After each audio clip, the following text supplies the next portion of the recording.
Okay, good morning. My name is Mike Dampurio. I am the Water Resources Agent with IFAS Extension, Sarasota County.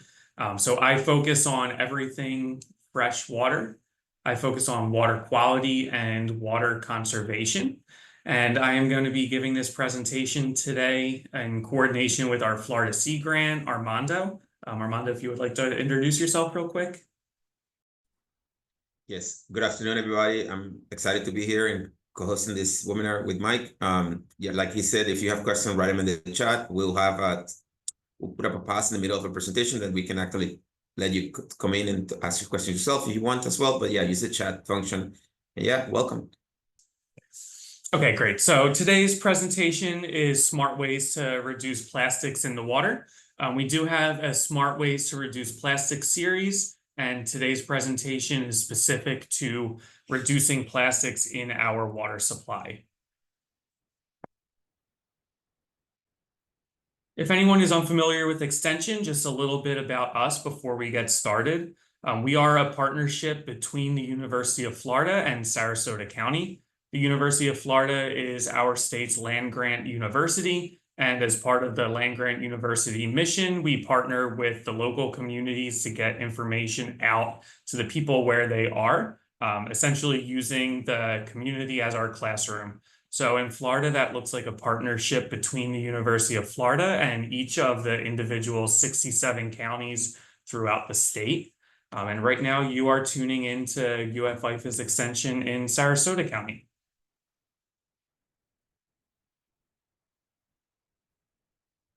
Okay, we do a lot of things at Extension. Right now, we are running the Florida Water Stewardship Program. You may notice that I am wearing a Florida Lake Watch shirt. That is our citizen science initiative for lake quality monitoring. We partner with Sea Grant Florida, which will be Armando. We run the Florida Master Naturalist Program. And then more related to today's topic, we also partner together for the Florida Microplastics Awareness Program. All right, so today's presentation is all about plastics. So to start off, we may not completely understand what plastics are. So it's a good idea for us to set that groundwork for what plastics really are. And plastics are a synthetic material. They are essentially a petroleum-based product. So they are made from fossil fuels. And since they are a synthetic petroleum product, they don't naturally break down. They don't decompose like organic products do. And they're not necessarily evil.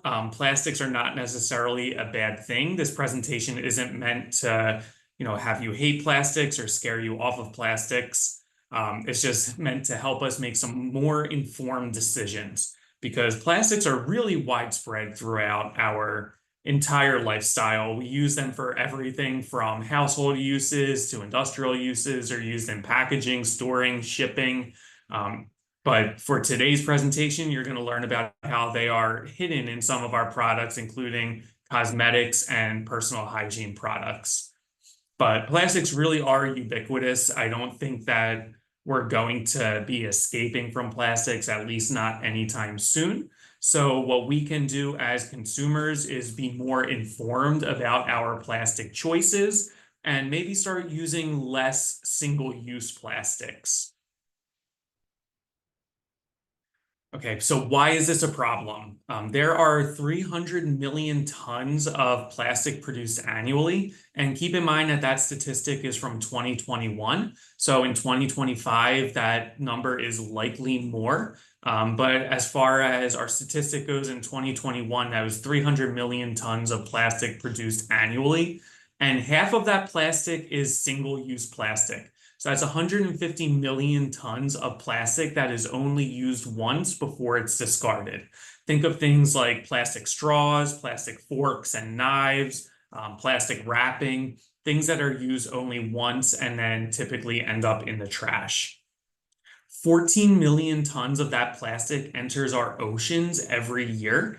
And that is an enormous problem for our marine environment. This plastic has a lot of effects on marine life, and it's even been known to form islands out in the ocean, islands of plastic debris. And most of the plastic debris that's out in the ocean originates on land. The majority of it isn't entering directly into the ocean, but has origins on the land and eventually washes out to the ocean. The biggest contributor is going to be stormwater runoff.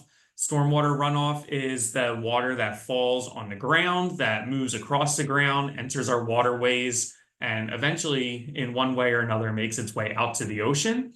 And as that water is moving, it can take anything in its path with it, and that includes litter and plastic waste. So a lot of the plastic waste in the ocean is washed out from on land. We sometimes have sanitary sewer overflows due to a variety of reasons. Those overflows can contain pieces of plastic. We have plastics that enter the aquatic environment through tire abrasion. Tires are roughly 25% synthetic rubber as an average. So that is plastic, essentially. Synthetic rubber is a plastic. And if 25% of our tire is on average going to be synthetic rubber, you can sort of picture this in your mind as one of our 4 tires on our car is made of plastic. That would be the relative amount. And over time, those tires do erode while you're driving. That's why you need to get your tires changed. That's why they become bald. And that eroded plastic needs to go somewhere. And that's usually going to be washed down with the rain into a storm drain and eventually out to our water bodies. And then just that general litter. I'm sure everyone on this call is aware of the fact that we should not be directly littering, but hey, who knows? Plastic also goes by many names. A lot of the times we'll see plastic in some products that we use on a day-to-day basis.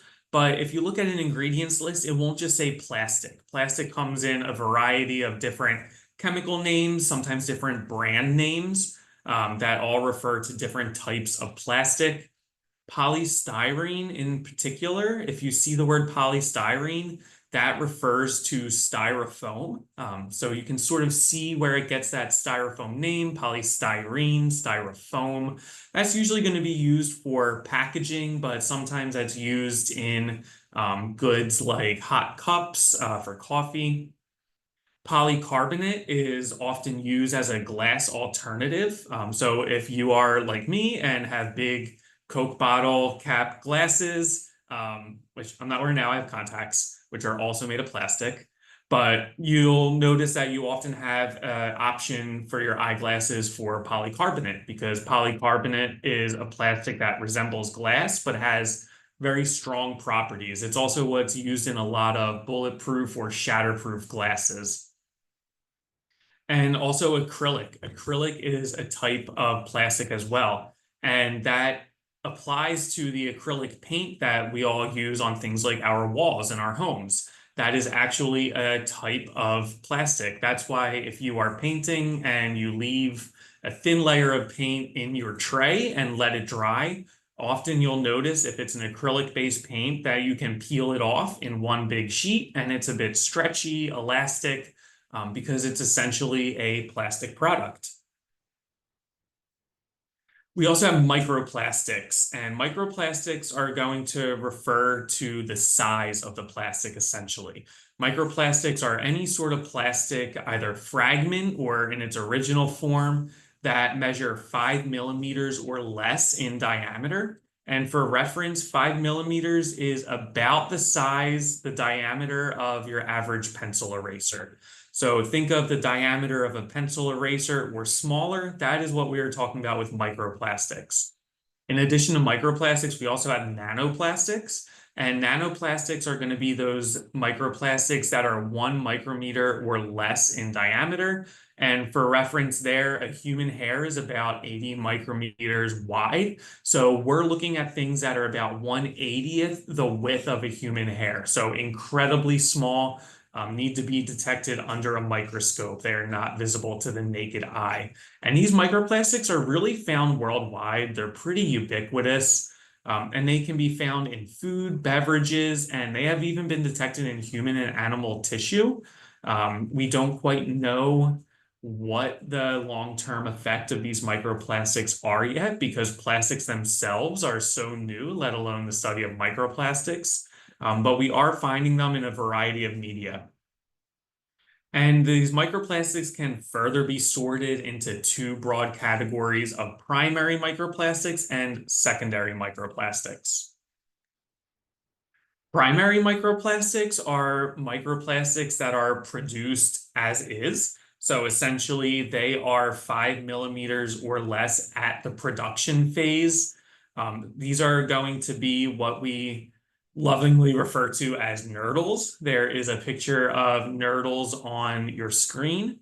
You can see that they are 5 millimeters or less. They're roughly round, and these are often used in pre-production of plastic products. So the manufacturer will get batches of these small plastic beads. These small plastic beads will be melted down and then reformed into the final shape. So these are going to be what's melted down to create that bulk plastic. They're sometimes used as fillers. So if you think of your old collectible stuffed animals that had small beans inside. Those beans are not actual beans. They're not filled with pinto beans. They are filled with pieces of plastic. Um, Same thing with things like our bean bags. Bean bags are filled with plastic, and they are often filled with something like a styrofoam or polystyrene because that is meant for comfort. So oftentimes our beanbag chairs are going to be full of styrofoam. That's why they can be so light sometimes. And those nurdles are different than what we refer to as microbeads. Microbeads have a specific use, but they are, again, another type of primary microplastic where as they are produced to be small intentionally. And these microbeads are used in a variety of personal care products, often as abrasives or exfoliants, but they can also be used as fillers and colorants as well. Some of that came to an end due to the Microbead Free Waters Act of 2015. This act was written in 2015 and became effective in July of 2018.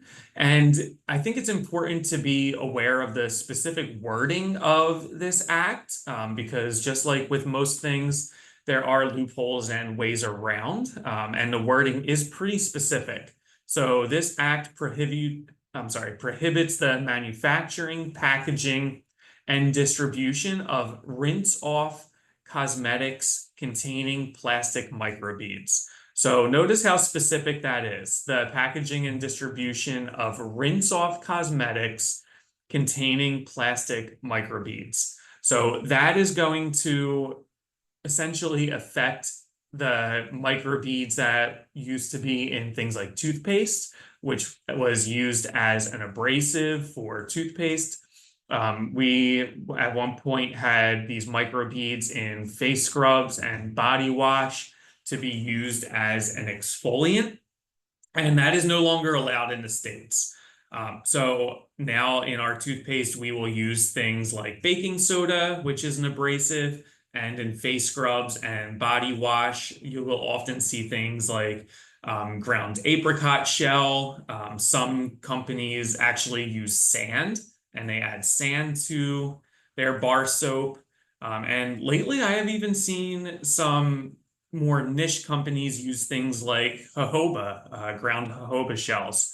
So, there are a lot of these natural abrasives that we use now for that exfoliating purpose. But at one point in time, instead of these natural products, that was actually small pieces of plastic. And notice that those things that I mentioned, the facial scrubs, the body wash, the toothpaste, those are rinse off cosmetic products. They are meant to be scrubbed on and then directly rinsed off, which is why they are affected by the the Microbead Free Waters Act. Because that act defines a microbead as a 5 millimeter or less piece of plastic that is intended to be used to exfoliate or cleanse the body or any part of the body. So that means things like our body wash, our toothpaste, our face scrub, those are all intended to be exfoliants. But that does not necessarily apply to cosmetics that have plastics included as a colorant or as a filler or as something that shines, like a glitter product. Those are not defined as microbeads because they are not part of a rinse off cosmetic that is intended to exfoliate or cleanse the body. They are meant more for beautification. And then notice in the slide, the two pictures of Petri dishes. These are pictures of microplastics from facial scrub and toothpaste. And these samples were collected in 2015. So that's after the Microplastics Free Waters Act was drafted. But again, that did not come into effect until July of 2018. So you can see that the samples from 2015, there are a lot of microbeads in that facial scrub, and there are microbeads in that toothpaste as well. So that is our primary microplastics. Again, a primary microplastic is a microplastic that is as intended. It is produced as a small piece of plastic. And that's in contrast to our secondary microplastics, which are small pieces of plastic that were once part of something larger that then degrade into these smaller particles. And plastics can degrade from a variety of ways. They don't completely disappear. They're not completely broken down the way organics are. If you picture a compost pile with a banana peel completely breaking down, plastics are different. They essentially just break up into smaller and smaller pieces. And this can be through solar degradation, mechanical action like waves. If you picture a water bottle or a cup that's out in the ocean, that's going to be in contact with the sun for that solar degradation, and then also tossed around in the waves for that mechanical breaking up of the plastic. And there are some microbial actions that can break plastic down a little bit, but again, it doesn't decompose it. It can just maybe help it break down into smaller chunks of plastic. So that plastic does not biodegrade, it just fragments. The most common type of microplastic that we find is microfibers. And these microfibers are exactly like what they sound like. They are small fibers of plastics. And they come from clothing, essentially. When clothing is washed, it sheds small fibers. That's essentially what you're getting in your lint trap when you dry these pieces of clothing. And a lot of the clothing that we wear now is made of synthetic fabrics. So synthetic fabrics are going to be anything like polyester, nylon, elastane, spandex. I believe that spandex is one of those brand names that I mentioned. It's a brand name for a specific type of plastic product. But if you look at anything in your closet, there's a pretty good chance that it contains at least polyester. Most of what we wear, even if it has cotton, maybe a cotton polyester blend. And those synthetic fabrics are small extruded strands of plastic that are wound into fiber and used as clothing. They're reported to be the most abundant type of microplastics in wastewater and freshwater systems. They enter the wastewater through, the effluent from washing machines and a variety of other ways. And they are very prone to getting into our freshwater environments. And once they're in the environment, they've been known to disrupt the intestinal tract of zooplankton, mussels, other benthic organisms, which are those critters that live on the bottom of the water column. They can block digestive tracts, and they can even be ingested by humans. So, this happens through a variety of ways that we'll get to at the end. And again, we don't know what these long-term effects are on human health. Plastics in general are so new, let alone microplastics, but we have been known to ingest them. So this is a little breakdown of our primary and secondary microplastics. You can see that under the primary area, we have our cosmetics, our pre-production pellets, some makeup. Those are our primary microplastics. So again, those are things that are manufactured as microplastics. But then under our secondary microplastics, we have our plastic waste that may be broken down by solar degradation, wave action, and we also have our clothing, which has microfibers. And when you put the clothing that has synthetic fibers into the washing machine, just like the wave action, that mechanical action of the oscillating of the washing machine is what over time helps shed those plastic fibers. And all of that comes together in the main bucket of microplastics. So at this point, I'm going to pause for questions if we have any questions in the chat. And then we are going to move on to the second half of the presentation with Armando. Do we have any questions? No? Okay, so at this time, I am going to mute my microphone and we are going to turn it over to Armando, and then we will have more time at the end for additional questions.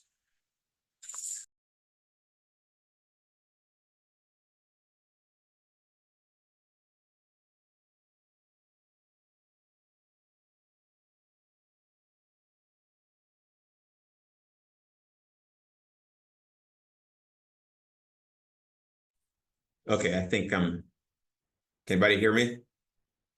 All right, well, that was a great presentation, at least half of it. Mike, appreciate the introduction about plastics. For those who join us a little later, so I'm going to reintroduce myself. I'm Armando Ueda. I'm the Florida Sea Grant agent here at the Extension Office. So I'm the marine biology on the staff. My program is related to coastal and marine environments. So I'm, again, co-sharing this presentation with Mike, talking about ways to reduce plastic in waterways. Next, please. So the impacts of the plastic in the environment, right? We still, like Mike said, we still don't know there's a lot of unknowns because this is kind of fairly new to us, even though plastic's been around us for decades now. The impacts of these plastics is not yet fully understood, but we're working on it, right? And we understand it's a problem. And as Mike was saying, a lot of this plastic coming into waterways because of us, right? Things that we do, human activities. And this is a list of some of the ways that plastic gets into the rivers, creeks, and then into the ocean. Wastewater is one. When it rains, water just drain down the pipe and pick up everything on the way and deposit into the bay or whatever you live in the oceans. So that's what's stormwater runoff, right? Wastewater as well. When the water is treated, they can treat waters for certain things,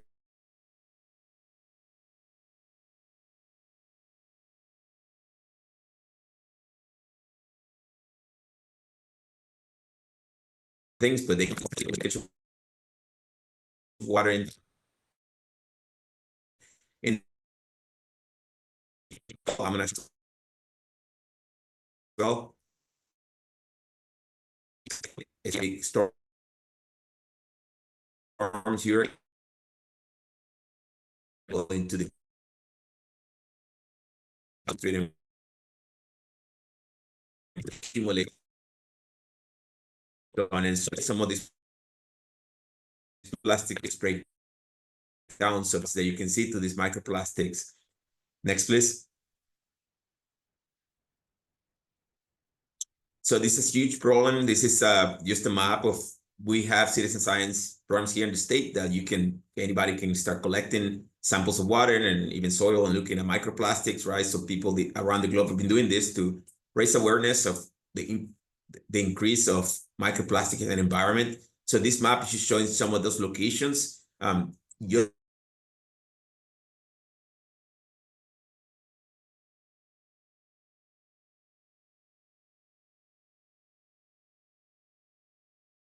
Just because just localized issue. This microplastic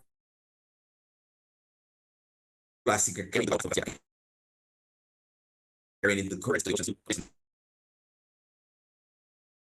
areas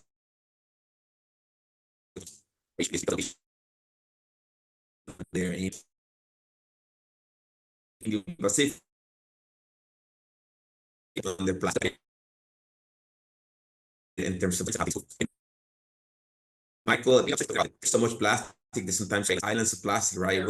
We have a couple people in the chat saying that you're freezing and skipping. Oh, Do you want to use my laptop over yes, here? let's do that. My computer is having some issues, so I apologize for that. Let me stop here and we'll trade.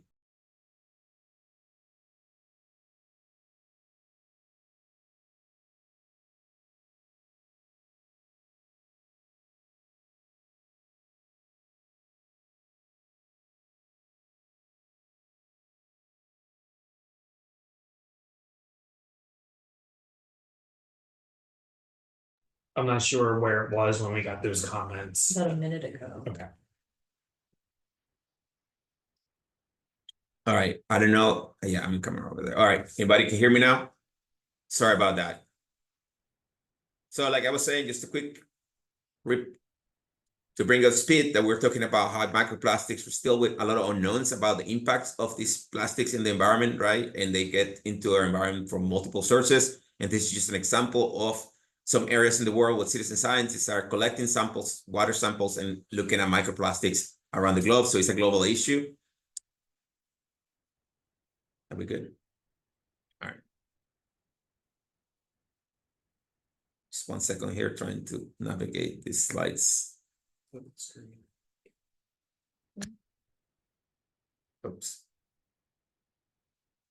All right, sorry about that. All right, so some statistics here. This is fairly old. If you can see the amount of plastics that was calculated, it was about 311 million tons of plastic in 2014.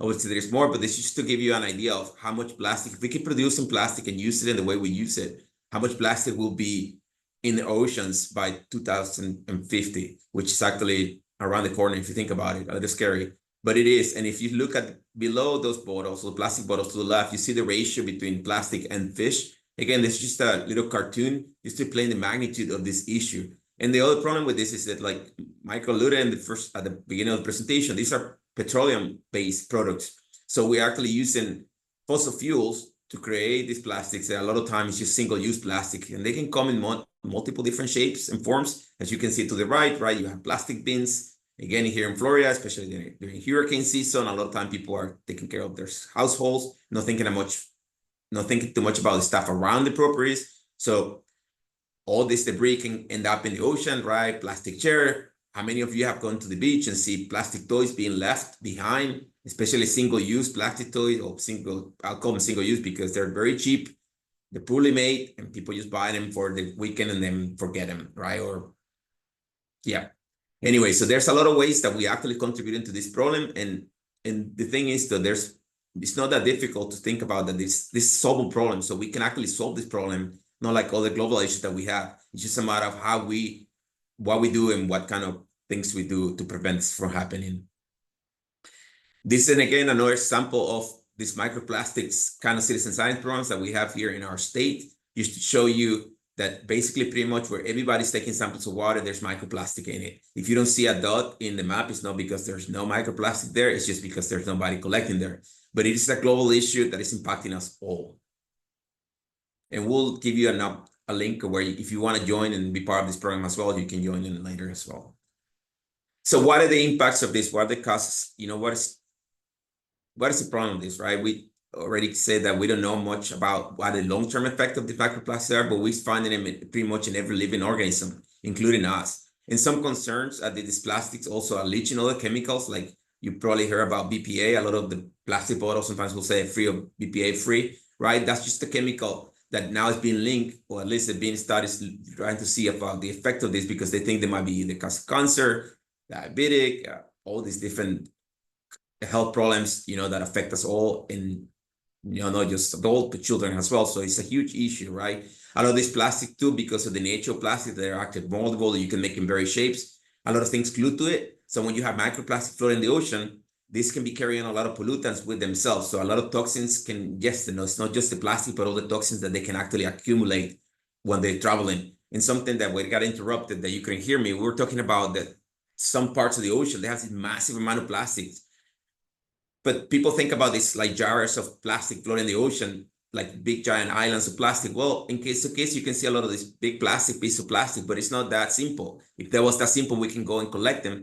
But the problem with this plastic is actually they break down into microplastics, so we cannot actually see it with the naked eye. So it will be really hard to collect, right? We cannot filter all the water in the ocean to clean it from plastic. So one thing that we need to do is stop using plastic in a smarter way and preventing from this plastic getting into the waterways. Again, a lot of the possibilities of or negative effect of plastic can be feeding, especially for filter feeders like oysters, mussels. Then those organisms get ingested by other things, and it create a big problem. It can bioaccumulate. I'm going to show you a graph here. I don't know if it's hard to see the text, but basically we're going to start from the right where you see the industrial activities, right? There's a industrial activity sometimes have discard waters, things like that. They carry a lot of plastics.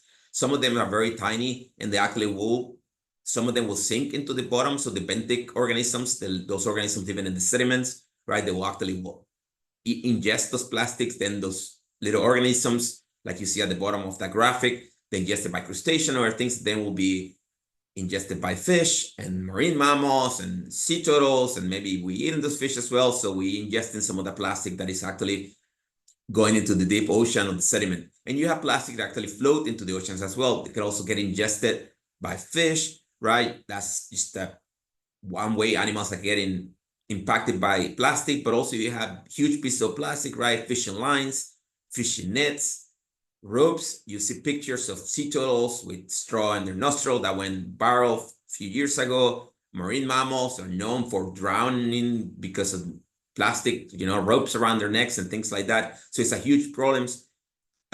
Marine birds is a huge problem as well. A lot of these birds actually use rockeries or nest in these remote islands with all these currents are pushing all these plastics.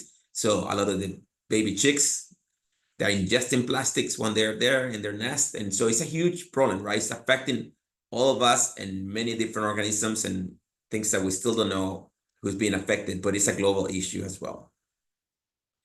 Some pictures here just to emphasize the problem and talk a little bit more about, the causes of plastics into the environment. You see the picture of the bird. It's not microplastic, but it's basically, right, a whole plastic bag around this poor bird. If not free from that, it probably will die. You have the picture of the fish that got all this rope and all these nets around it that actually killed this fish.